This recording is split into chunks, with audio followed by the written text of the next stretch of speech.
ஈஸியாக capsicum cheese sandwich எப்படி செய்கிறது அப்படின்னு பார்க்கலாம். அதுக்கு ஸ்டவ் ஆன் பண்ணி ஒரு கடாயை வச்சு தேவையான அளவு எண்ணெய் சேர்த்துக்கிறேன். எண்ணெய்க்கு பதில் நீங்கள் பட்டர் கூட சேர்த்துக்கலாம்.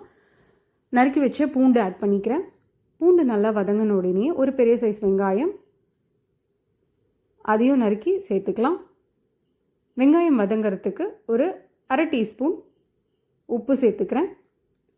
வெங்காயம் வதங்கின உடனே 2 குடமிளகா மீடியம் சைஸ் அரிஞ்சு வச்சுருக்கேன், அதையும் உள்ளே சேர்த்துக்கலாம். கேப்சிகம் வதங்கிறதுக்கு ஒரு 2 நிமிஷம் மூடி போட்டு வேக வைக்கிறேன். இது நறுக்குன்னு தான் இருக்கணும். கேப்சிகம் நல்லா வெந்துடக்கூடாது. அதில் ஒரு அரை டீஸ்பூன் மிளகுத்தூள் சேர்த்துக்கிறேன். அவ்வளோதான். ஸ்டவ் ஆஃப் பண்ணிடலாம். இப்போது ஸ்டவ் ஆன் பண்ணி ஒரு தவா வச்சுக்கோங்க. தேவையான அளவு எண்ணெய் சேர்த்துக்கோங்க. எண்ணெய்க்கு பதில் நீங்கள் பட்டரும் ஆட் பண்ணிக்கலாம். வீட் ப்ரெட்டு 2 ஸ்லைஸ் எடுத்திருக்கேன். இப்போது அந்த 2 ப்ரெட்டையும் வச்சுட்டு நம்ம செஞ்சு வச்ச ஸ்டஃபிங்கை உள்ளே வச்சிடலாம். இன்னொரு ப்ரெட்டில் சீஸை வச்சிடுறேன். இது நான் கடையில் வாங்கின சீஸு. 2 ப்ரெட்டையும் நம்ம சேர்த்து தவாவில் சீஸ் மெல்ட் ஆகிற வரைக்கும் டோஸ்ட் பண்ணி எடுக்கணும். கேப்சிகம் சீஸ் சாண்ட்விச் ரெடி ஆயிடுச்சு.